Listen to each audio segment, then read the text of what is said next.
गुरुः साक्षात् परं ब्रह्म तस्मै श्रीगुरवे नमः।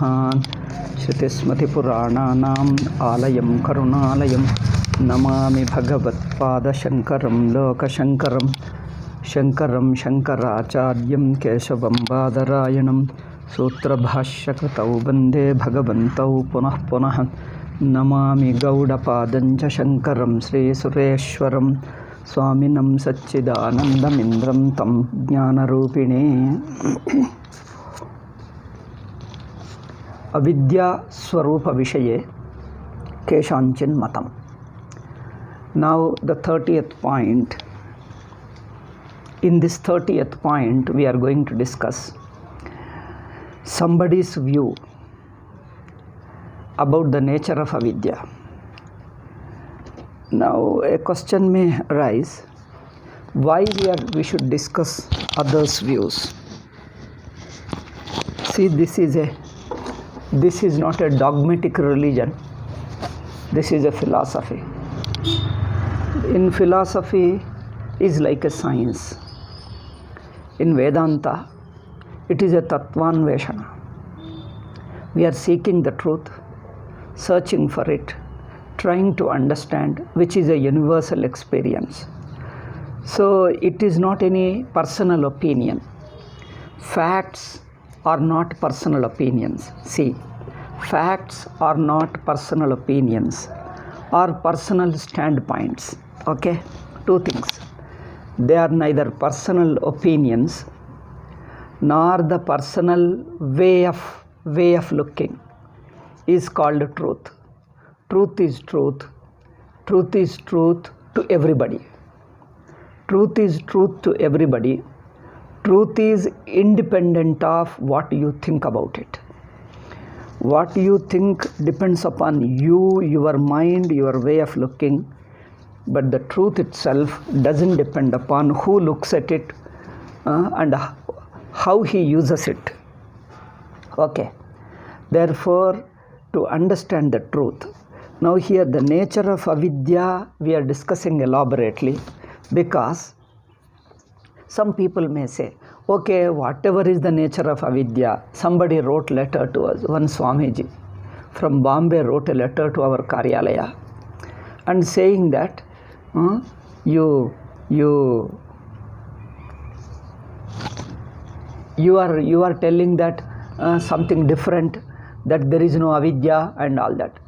See, a great scholars, a sannyasis know Sanskrit and read every day, they teach Vedanta, yet refuse to read the books. No, I am not talking about any given person. I don't want to blame, because they are like us and we are like them. We are all just one. It's not to blame any person. How a real thinker should have a openness and also patience.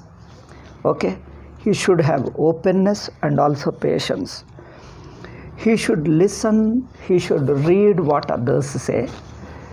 Before we read and get it and get exactly his view, correctly his view, we shouldn't jump to conclusions. We shouldn't jump to conclusion.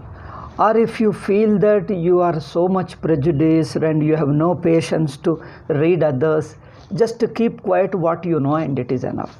Then don't start criticizing others and make that you alone know Vedanta and just dismiss a person like Sachidanandendra Swamiji, who is a great thinker. This only shows your shallowness, your incapacity to be a philosopher. Okay? You may be a teacher of philosophy, but you yourself is not a thinking philosopher, a thinker. You are only a scholar of philosophy, not a philosopher. You see the difference?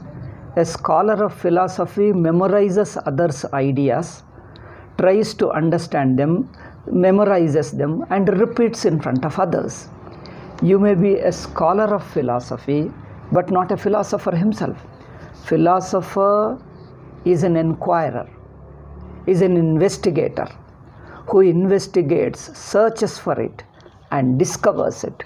For him, it is not a forming concept. A real thinker, in fact, philosophy in European sense is only a forming a concept, speculating, hypothesis building. That's not philosophy. In fact, in Indian sense, we don't consider European as a philosophy at all, because it is all speculation, speculation, speculation, speculation. And it is useless also. It doesn't improve. Even the philosophers who developed such a philosophy is not benefited by it. It has not changed their life, nor it helped them to discover truth. They only speculate and write like modern kadambaris, modern novels. You write novel and then just for sake of fancy, and then fill it, and then many people read it, some people don't read it, some people just for sake of fun and time pass they read and throw away. I say that's not the philosophy. There may be rarely few people in Europe, but in general I am talking, this is the trend.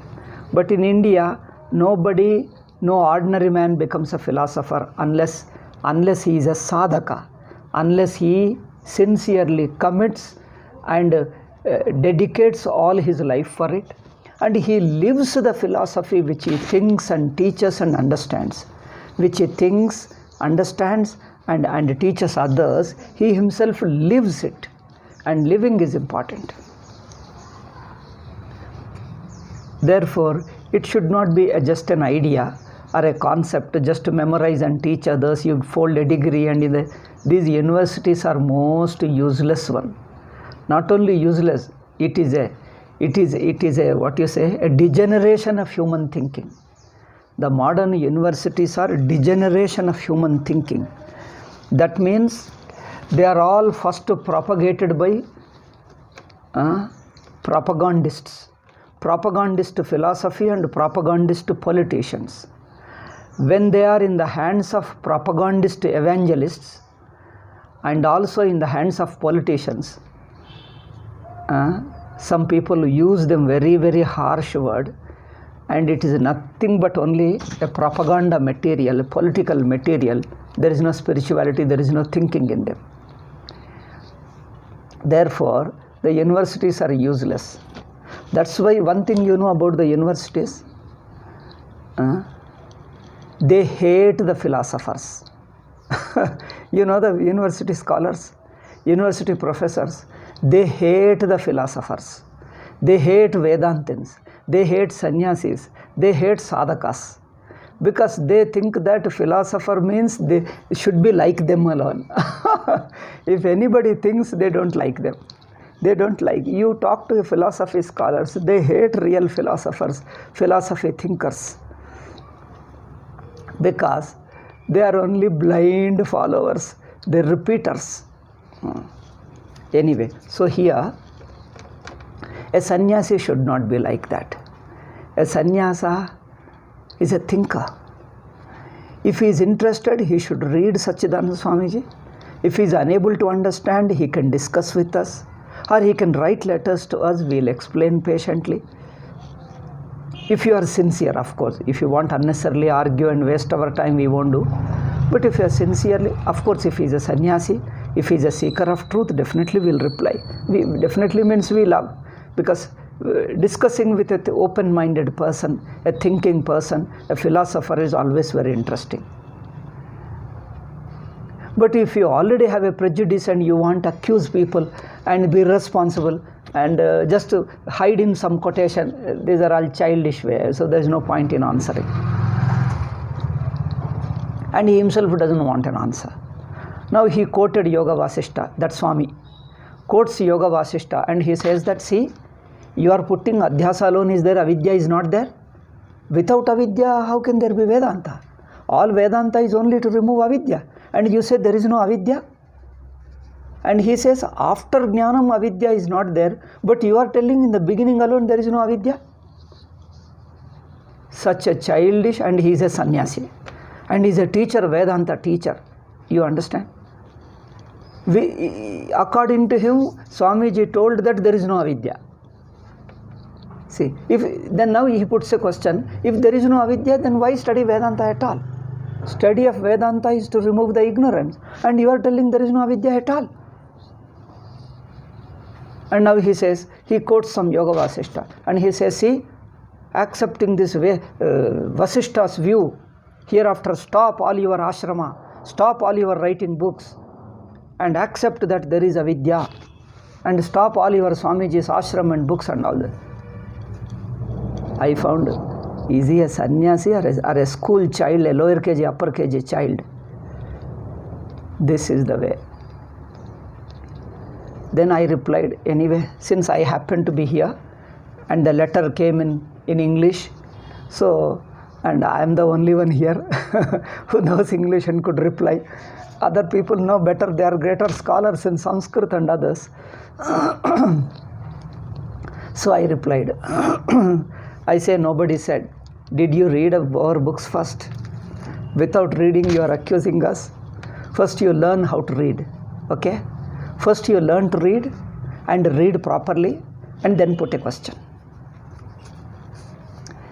Okay, avidya everybody accepts. But what is the nature of avidya? Then another Swamiji was there. I told avidya everybody accepts. Who says there is no avidya? If there is no avidya, there is no point in teaching. Then he says, what is the nature of avidya which can go by jnanam? You know what he says? Oh, why unnecessarily disputing it? Okay, some nature of avidya, whatever it is. Whatever is the nature of avidya, what difference does it make? Okay, you accept some avidya, then that's enough. Why unnecessarily dispute? Oh, these are called philosophers and sannyasis.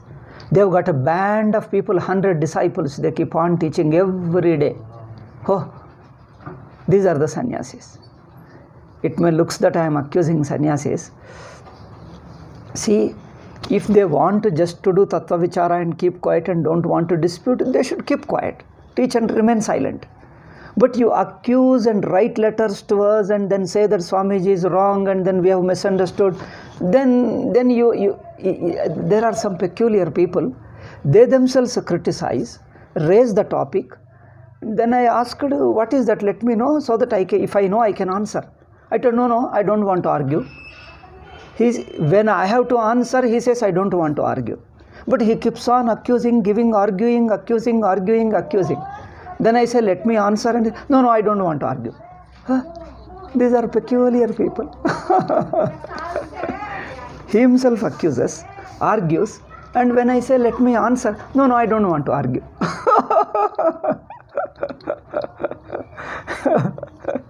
These are very strange people. I went to Ramanashram once. There the person, he happened to be a great grandson or great-grandson, maybe grandson or I think grandson of Ramana Maharshi himself. And he accused some Swami, very popular Swamiji. I told what the Swamiji told, I don't know. But I can answer your question. I can try to the best of my understanding, I can reply. Now you are accusing some Swami and seeing a Swami, that means all Swamis are not same. All sannyasis are not same, belong to different traditions, different views, different thoughts. So, and that too, he only touches and then leaves it. If I want to know, if I say no, I am not, this point is not clear to me. If I ask more, no, I don't want to argue, he says. You raise a topic, accuse some sannyasi. Of course, I am nobody, I am not a follower of that Swami, and if you accuse, I don't feel offended. But if I ask more, no, he says, I don't want to argue.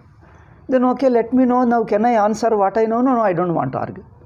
But still, he doesn't stop accusing it. Again, he again goes about arguing and again accusing. These are all thoughtless people. Therefore, Vedanta is not meant for general people. General means those who have no jignasa, want a desire to learn and understand. Okay? A desire to... Learning means what? Learning doesn't mean reading books. Learning doesn't mean simple putting a question. Discussion doesn't mean simple accusing and putting question, arguing and then accusing others. Learning means keeping your mind open, watchful, trying to listen what others say, through that trying to understand. The trying to understand is jignasa. Not trying to read books is not jignasa. Okay?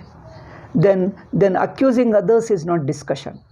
You present your case and also patiently listen the other side of what he says. Okay, then you see, compare, and which is true to universal experience, okay, which is true to everybody's experience. And that requires a lot of patience, a lot of openness. That's why in Vedanta, we insist, our traditional people particularly insist on Vairagyam, Antakarana Shuddhi. Shuddhi means being free from prejudice, and also being open-minded is most important. If you have an emotional person attached to one person or one book or somebody, you can't proceed in your understanding.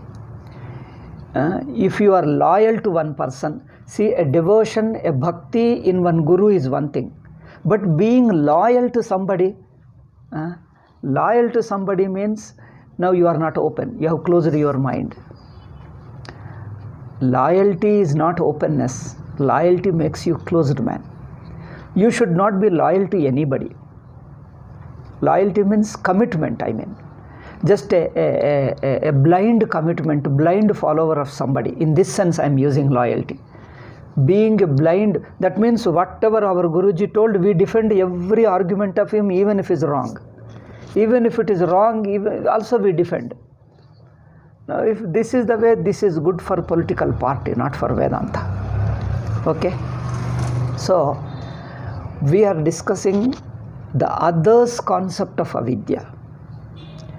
Because everybody is accepting, if this person, now we are discussing a concept of avidya, a particular view of avidya, if that person writes an independent book, if a person writes an independent book on Vedanta, and he says, this is my view, we may not bother much because we leave him. But if they write commentary on Shankara Bhashya and say that we are the traditionalists, we are the followers, we are the disciples of Shankara, we are a disciple of Shankaracharya, we are the following it, and then give interpretation to Shankara.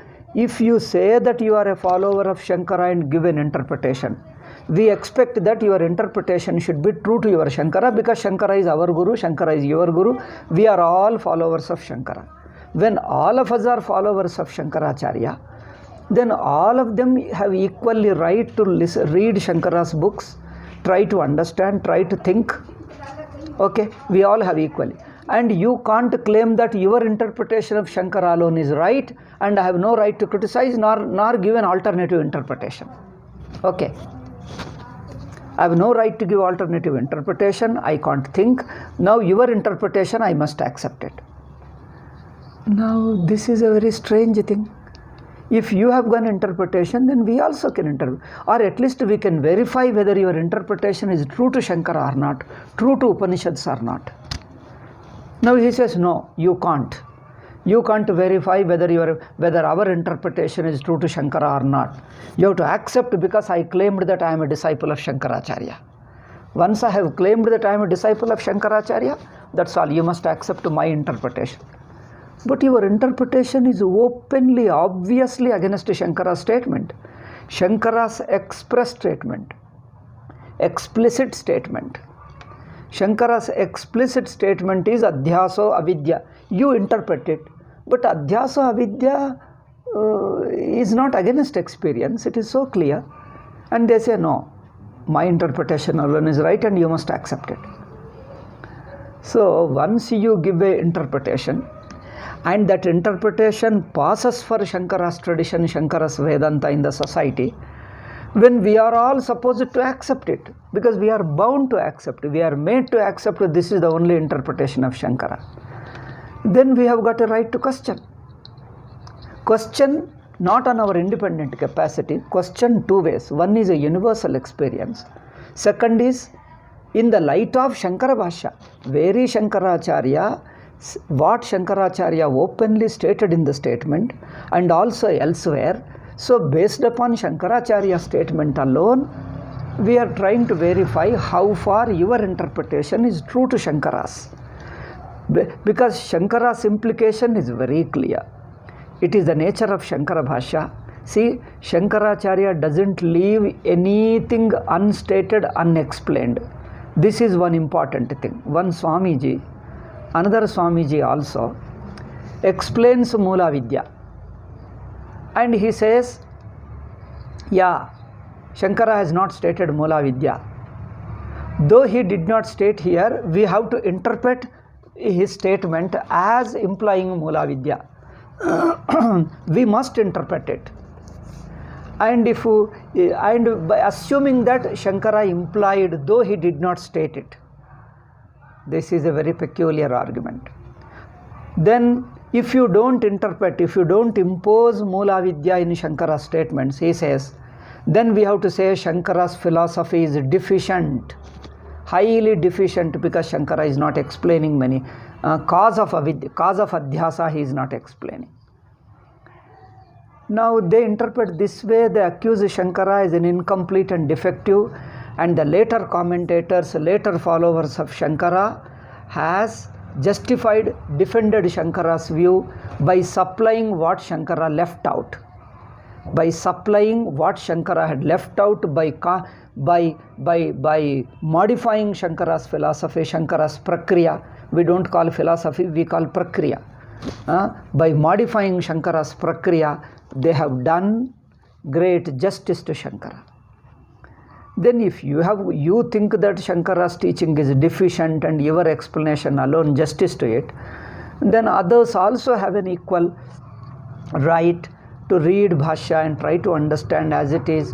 And Swamiji found Shankara's doesn't need to be interpreted. You can accept his statements as they are, and they are true to our Anubhava. We don't have to interpret it out of Shankara. Okay. In the Shankara's open words alone are sufficient enough to explain directly the concept of avidya. Okay. Now why the concept of avidya? Because Jnanam can remove only a particular type of avidya. Because Jnanam can remove a certain type of avidya. If avidya is assumed as a material, Jnanam cannot remove. This we have discussed before, we discuss now, and will discuss future, because this has become a very big contention in the last 100 years, I think. If not at least 70, 80 years past. They have been objecting. I think 70 years? Yeah, I think 100 years have passed. They say that only material avidya alone can be destroyed by vidya. This is a very strange and unacceptable. It is because Jnanam can only illumine, doesn't destroy something material. And they say avidya must be material and Jnanam can destroy only thing. Now two things they say. Avidya must be material and it can't be simple misunderstanding. It must be material. One thing. Second, they say Jnanam can destroy only material avidya. It can't destroy misunderstanding. See, this is a strange standpoint. They say Jnanam cannot destroy misunderstanding because misunderstanding can go away without Jnanam also. A misunderstanding can go away. You know what they say? A misunderstanding can be corrected, can go away. Even without Jnanam, a misunderstanding can go away. Therefore, adhyasa, to remove adhyasa, vidya is not required. Okay? Jnanam is not required to remove adhyasa. Adhyasa can go away even without Jnanam. Therefore, some cause of adhyasa, a material avidya, alone can go away by Jnanam. So, this is the very nature of Jnanam has been. Nature doesn't depend upon you, doesn't depend upon me. Philosophy means understanding the nature of the facts, not creating a fact, not imposing the nature to facts. Now coming to the nature of vidya, nature of knowledge. What is the nature of knowledge? Does it illumine or does it destroy something, doesn't modify something, change something? Does it do?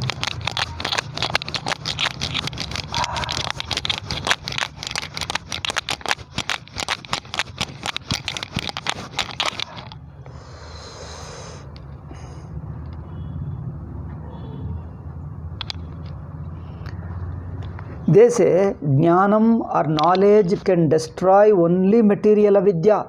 It can't destroy anything else. Now, for sake of their own petty concept of avidya, they are changing the very nature of vidya. But nature of Jnanam is in the nature. The nature of jnanam is illumines, it doesn't destroy anything. Okay? Doesn't destroy anything. They say knowledge comes to destroy. It must destroy. This is too much. Okay? Just a minute. You give me 1 minute, I'll just go and come back.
So this is what. So understanding the nature of knowledge. Knowledge can only simply illumine. It can correct the misunderstanding, but it doesn't destroy something positive substance. Okay?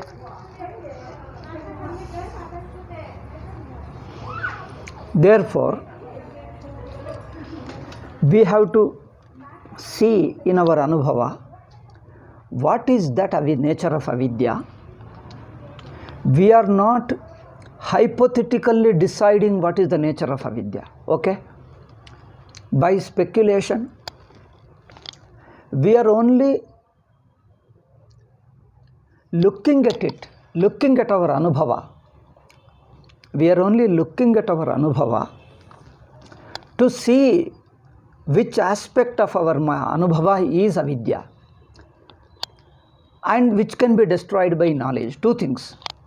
What is the nature of avidya that can be destroyed by, that can be removed by vidya, and is that nature of avidya is found in our anubhava or not? Only two things. Is such an avidya found in our anubhava? Second is, can it be destroyed by vidya? Only two things we have to see. In these two things,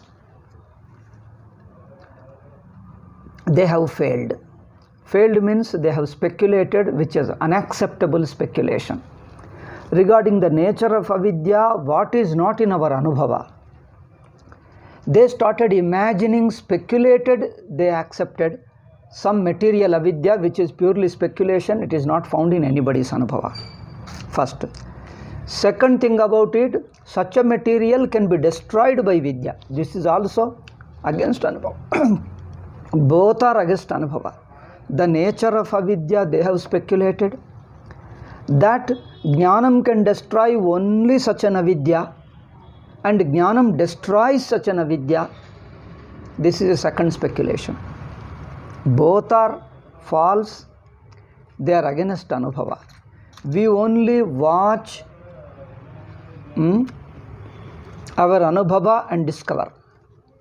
Okay, I am taking little medicine for my problem. Don't worry, I am not chewing anything. It looks very odd that I put something in my mouth for you, but I can't speak without that.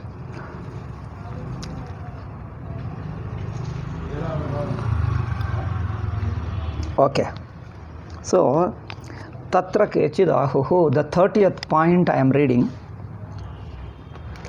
Atra kechidahuhu vidyanivartya avidyanadhyasa matram. See how they start with the argument. It looks so openly, evidently wrong.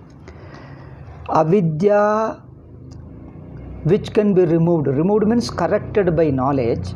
The ignorance which can be corrected by knowledge. What is the nature of such ignorance? He says it can't be adhyasa. A misunderstanding is not something that can be corrected by knowledge. See, strange thing. They are openly stating adhyasa can't be removed by jnanam. See, this is the wonder. If adhyasa, if a misunderstanding can't be corrected by jnanam, then what does the jnanam do? Jnanam, does it remove a material avidya? Yes, it removes material avidya. So, vidya nivartya avidya na adhyasa matram. See, they say, the avidya which can be removed by vidya is not adhyasa. Why? Because sader adhyasya anadi sader adhyasasya anadi samsara hetutva ayoga. Adhyasa goes away, they say, but as a secondary, not the main. Jnanam directly removes material avidya. Once material avidya is removed, its a product avidya, they say adhyasa is a product. And adhyasa also goes away as a secondary. But the main is mula vidya. Okay. Now, another point, another argument is, this whole paragraph is Purvapaksha alone. Okay, probably today we discuss whole Purvapaksha only. Whole paragraph, big paragraph is only Purvapaksha. Reply will come in the next class. So today, be relaxed, it is not Vedanta, it is Purvapaksha. Okay. Listen what others say. Patiently listen, not with intention to condemn them, criticize them, look down upon them. Even if they hold wrong view, they are respectable people, great thinkers, we need not think low about them. Okay? That even if they think wrongly, after all anybody can think, may hold certain wrong views, so what? That doesn't mean we shouldn't look down upon them or attribute any evil motive. Because some of our people, they take a joy in accusing others, criticizing others, make fun of others, disrespecting them, and they think disrespecting is Vedanta. This fellow himself doesn't have vairagyam. This fellow himself is not a serious seeker of truth, but is serious accuser of others. They think that is Vedanta. This is too much. Your attention should be more on understanding the truth for yourself. And then if somebody is interested, you can help others. That is the main thing. Finding fault with others is a secondary, only as a help to the person to understand. But our purpose of criticizing others' view is only to clarify our point and help the seeker of truth. Okay?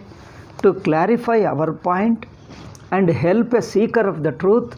Not our goal should not be just accusing for sake of accusing, criticizing for sake of criticism, looking down upon them. It is not war to just to defeat them and humiliate them and make money and all that. See, that is a very ridiculous, cheap method. It is not a way a Vedantin does it. Okay. As if they have done some personal injustice to us. See, if a philosopher thinks wrongly, he also believes sincerely that. Okay? Two things are there. If somebody thinks wrongly, it's natural. It's natural because any human being may go wrong. What is wrong in that? But if somebody points out, or if experiences, if the two ways of correction. One is the life experiences themselves come across. You come across certain life experiences which contradict your view. Life events, life experiences, they contradict your opinion, your ideology, your view. Then you should review, isn't it? When the life itself, the events change, your whole idea goes wrong, then you should think that, my God, probably my idea, my thinking, my concept might be wrong because the experience says something totally against it, goes against it. Okay. If life experiences contradict your ideology, your opinion, your judgment, then you should be open enough to review your view. So this is one help to correct your view. Review, at least review. Second is other person. Other person openly discusses, tries to help you. See, there is another standpoint, there is another way, and this argument, this standpoint seems to be wrong. Come on, see it, look at it. So other person may help, person or book. Other person or book may draw our attention to certain idea and try to show how it is wrong. Or your life experiences contradict. So these two help us to understand. But if there are some people, even if the life goes against, life contradicts, life experiences, life events contradict your view and ideology, or even if somebody tries to point out, yet you ignore these two facts and stubbornly hold on to your view, this is one mistake. Not only you hold on stubbornly, you try to impose on others and propagate others' view is wrong and yours alone is right. This is definitely wickedness. You yourself, without being open, stubbornly making a propaganda. If a person makes a propaganda but refuses to be open and learn, he is not open. He is not reviewing, watching and discussing. But whatever opinion he holds, wants to impose on others. And if you challenge him, why do you impose such a wrong view? He says, this is my view, my religion. Who are you to question? I have religious freedom. This is dangerous people. These people are really wicked. Simple misunderstanding we can accept. You believe your views, holding your view, thinking something, forming an opinion about a world or about something. These are all natural human nature, and we can understand. Even if you go wrong, doesn't matter. Even if you write a book and present it, doesn't matter. But if you start propagating, imposing and condemning others and don't allow your idea to be questioned, then the wickedness starts. Okay? Therefore we say a Vedantin should be free from unnecessary ego and wickedness, because that's not a nature of a truth seeker. A seeker of truth cannot afford to be prejudiced, cannot afford to hate, cannot afford to be intolerant, cannot afford to be egoistic and stubborn. He cannot afford to be egoistic. He cannot afford to be stubborn. He cannot afford to be intolerant of others' views. He cannot afford to be closed-minded to the facts of life. Okay? Nobody can afford. Should not do. If you are really a seeker of truth. But many are not seekers. If you take the religions, the so-called religions, they are not seekers of truth. They are believers. Not only they believe, they impose and force others not to think. So these dogmatic religions, these religions have got one thing, main agenda: make the people non-thinkers. Never think, never think, never think. Accept even if they are harmful to you, even if they hurt you, accept, don't think, accept, don't think. Thinking, they are enemies of thinking, they are enemies of openness. Oh, this is dangerous. Okay? So, a seeker of truth, a Vedantin, should not be a religious fanatic, a religious bigot. In Hinduism, even in religion, you can't be fanatic, you can't afford to be fanatic and bigot. Even in religion means a ritual aspect and prayers and that level. Even that is Vedanta, that's a part of Hinduism, that's a part of Vedanta anyway. It's a lower step of Vedanta, it's also part of Vedanta. We don't reject anything. But even in rituals and prayer also, you can't afford to be fanatic. Nowhere. Neither in religious level, nor meditation level, nor even Vedanta level. No level we allow. We can accept fanaticism. Fanaticism cannot be accepted even in worldly life. Forget about religion and spirituality. Even in worldly life, in economic dogmas, economic ideology, communism, capitalism, all different isms, you can't afford to be fanatic of any particular ism. Okay. Even in worldly events, you can't be fanatic. Then what to talk of religion and spirituality? You cannot. You must not be fanatic. Because openness itself is the beauty of human life. Human mind should be open, learning and growing.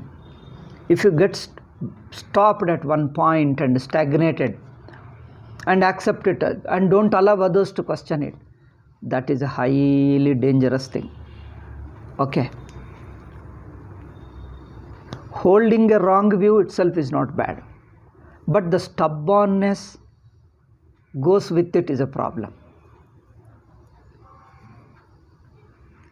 People have freedom to hold wrong views, but don't combine the wrong views with stubbornness. And others should not question. Nobody should question. And I have got a right to impose. Nobody should question my imposition also. This is more dangerous than the wrong view itself. Therefore, we are not against the wrong view. Wrong view, wrong concept people have. What can we say? That's a human weaknesses. Human weaknesses are innocent. But animal weaknesses are not innocent. Animal weaknesses exist in human beings. The ego, stubbornness, fanaticism, these are all animal, not human weaknesses. Note, they are not human weaknesses. Human weaknesses are simple, innocent. You commit mistake, you and anybody can commit mistakes. But defend it and don't allow it to be corrected, even if the life experiences contradict, certain other thinkers contradict, they point out, they are ready to do openly healthy debate, healthy discussion, not a fanatic discussion. In a openly they discuss, yet in the name of God, in the name of religion, in the name of book, you refuse to see that.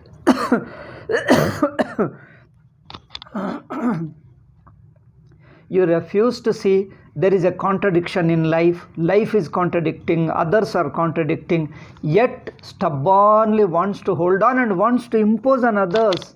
Nobody should oppose my view. Then you use your money and governments and propaganda material and destroy cultures, destroy India. Okay. This is unforgivable. Now the philosophy has entered into the criminality. Okay, see the difference between philosophy, misunderstandings, watching, correcting, again forming opinion. Forming opinion, even if it is wrong, it is very good, it is innocent, it is a process of growth. It is in the process of growth. But if you stubbornly hold that nobody should question, others should not question, you are unprepared to review your view, but my right is to impose on others, then the criminality has entered into philosophy. Okay, whoever you are, whether it is other religions, whether Europeans or Hindus or Indians, or even if you claim to be Sachidananda Swamiji follower, it is criminality. I am sorry to use harsh word. If you are not open-minded, you are a problematic person to yourself and you are a problematic person to others. Okay.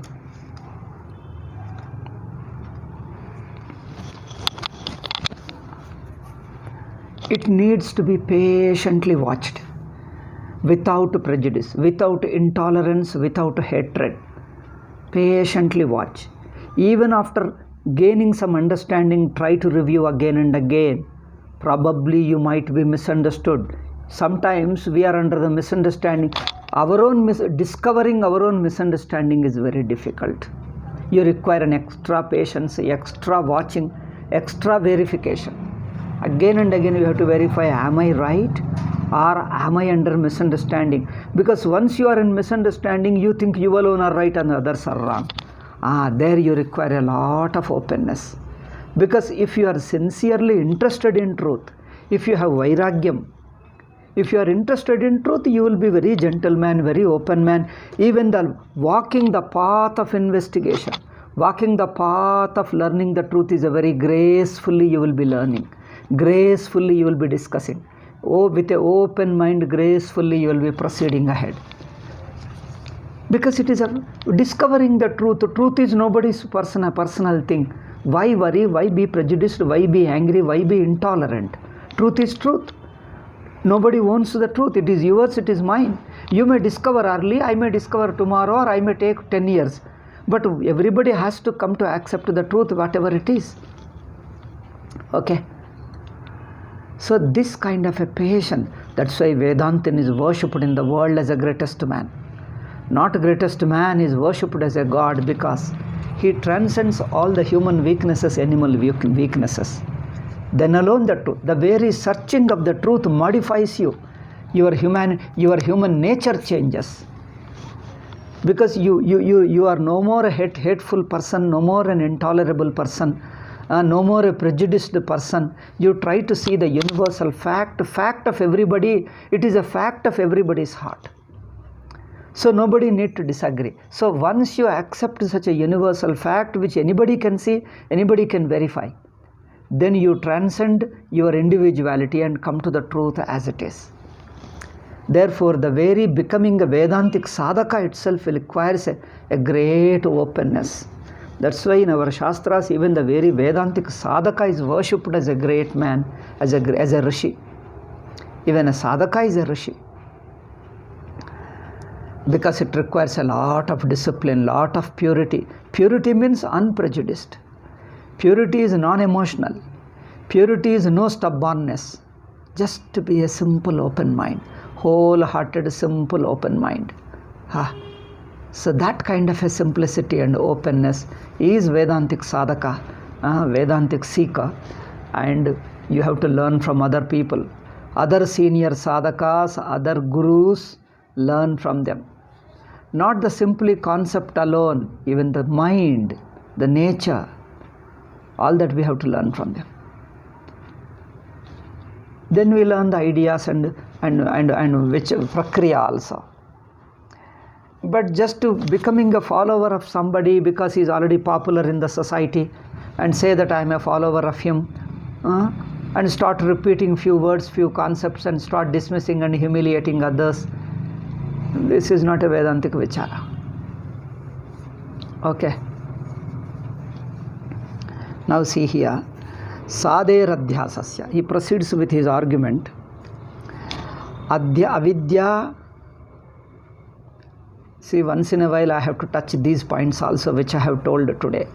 Because we are not simply scholars. We are not giving you simple scholarship alone.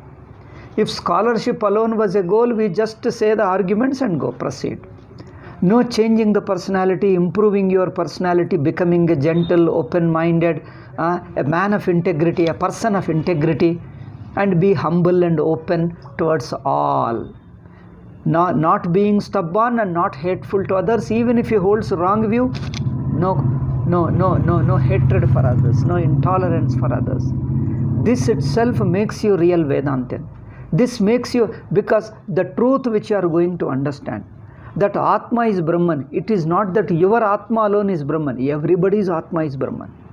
Even an ignorant man, even a man of misunderstanding also. Atma is the truth of everybody. You are going to discover that Atma as a truth of not only you, is a truth of everybody. It is everybody's truth. Then you can't hate a given person. If you hate a person, your truth will not be truth. Because the truth will definitely influence you, I tell you.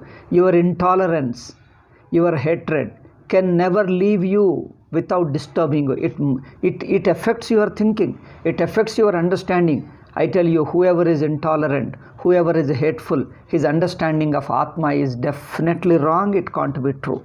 It can't be true, I tell you. See, you check for yourself if you want. It can't be true. Because the truth which I am discovering is a truth of you, truth of me. It's everybody's same Atma. Truth means Atma. It is everybody's Atma. So you feel that you can't deny, you can't reject, you can't disrespect anybody. Because you are discovering Atma of everybody. And you cease to be an individual. You discover the truth. Therefore, Vedanta needs a very, very gentle, understanding, open mind, at the same time confident, not get shaken, not imposing type. All imposing is because of insecurity. That itself is an immaturity. It's not a sign of Vedantin at all. Okay. So his prejudices color his mind. His weaknesses, his emotions, his hatred, his intolerance definitely affects his mind, and his understanding of the truth is disturbed. It's not true. So to be able to discover the whole universe, not only human beings, even the animals, human beings, the animals, plants, he sees everybody as my Atma. Plants are myself. Plants are myself means they're close to my heart. Animals, all kinds of animals, insects, and human beings, all jati, all races, and everybody belongs to my heart. So you just can't hate anybody. Okay, so that's why I told certain things. Mind purification, how to keep the mind to be able to understand Vedanta is very important. For this, whatever our sadhanas, our family tradition has given you, some diksha, some puja, some japa, some parayana, something, keep doing it, and that changes your mind and makes you a purer person. Okay, now the next point in here is vidya comes and removes avidya. Then what is the nature of ajnanam? What is the nature of ajnanam which vidya is capable of removing? This we have to see. There may be different concepts of avidya. Different people have, and if you study all the 6 schools of philosophy in Indian, different people have held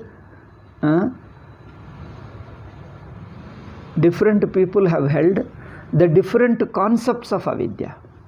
Then which one is the true, which one is true to our anubhava, we have to see. Okay, he says adhyasa will go away, but adhyasa alone will not go away. There is something more important that will go away with vidya. Then adhyasa will go more as a secondary. This is what Purvapaksha says. And another point is Sader Adhyasasya Anadi Samsara Hetutva Yogat. Now, Purvapakshi is accusing Vedanti. Sader Adhyasasya. Adhyasa is Sadi. Sadi means what? Has a beginning. Adhyasa has a beginning. Beginning means it begins at one time. Adhyasa which begins, how can that adhyasa samsara hetu? Because adhyasa is a limited for short while. Sadi, it has got a beginning and it goes away. So an adhyasa which has a beginning cannot be cause of anadi samsara, beginningless samsara. When samsara is beginningless, the cause of it also must be beginningless, otherwise it goes wrong, your contradiction. Therefore, Sader Adhyasasya. Adhyasa, Purvapakshi says, continues, Adhyasa by its very nature has a beginning. Sat Adhyasa cannot be the cause of samsara, he says. Then what is the cause of samsara? Something other than Adhyasa must be the cause of samsara. See, other than Adhyasa, nothing is in your anubhava. This itself is a brainwashing. Sader Adhyasasya Anadi Samsara Hetutva Ayoga. When Adhyasa is Sadi, then samsara also will be Anadi. If Adhyasa is Anadi, samsara is also Anadi. If Adhyasa is Sadi, samsara also will be Sadi. Sader Adhyasasya Anadi Samsara Hetutva Ayogat. Samsara is Sadi, has a beginning. Now the cause of it, that is Mula Vidya, also must have a beginning. Otherwise, it can't be the cause. Cause and effect relation cannot be established. Sader Adhyasasya Anadi Samsara Hetutva Yogat. Okay. Napi Jnana Bhava Eva Vidya is a second point. He is replying, second point.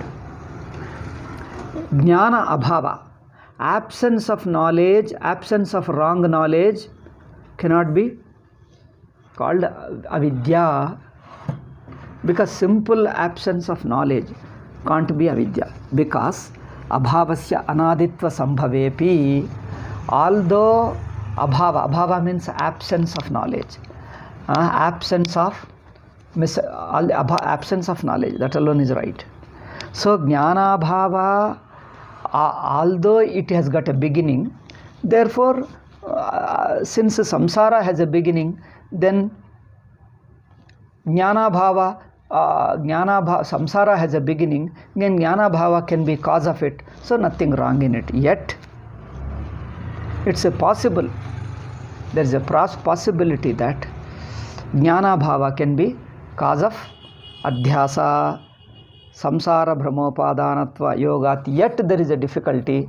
Jnana bhava, absence of knowledge, can't constitute the material of adhyasa.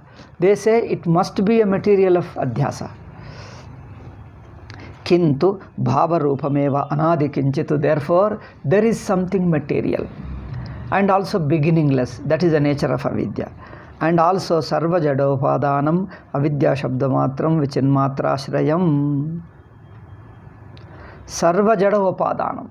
It is the upadanam, material for all the inert objects in the world. Okay.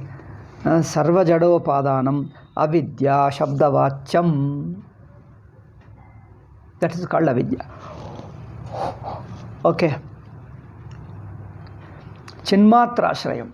This avidya, mula vidya, depends upon Chaitanya. Tattva jnanam iti sarva jadopadanam avidya shabdavacham chinmatrashrayam. Then what is vidya? Vidya is also bhava rupam, but sarva jadopadanam avidya shabdavacham. It is the upadanam, material cause, or the adhishtanam of samsara brahma. Sarva jadopadanam avidya shabdavacham chinmatrayam. What is the basis for all objects is Chaitanyam. Tattva iti jnana virodha jnana paryudasena uchyate. Tattva means it is ajnana virodhi. Jnana virodhat paryudasena uchyate. Okay. Tadeva anirvachaniyam jadatmakam mayadi shabdaihi aparyudasena pyuchyate. It has become some more technical. We shall discuss in the next class. Tatra jnanam ityajado bodha tadavaso chittavrityartam. Same thing. But anyway, slightly differently he is touching. I think this point is not completed. It is only partially completed. Remaining point I shall see in the next class. Om Shanti Shanti Shanti. Harihi Om Shri Gurubhyo Namaha. Harihi Om Tat Sat.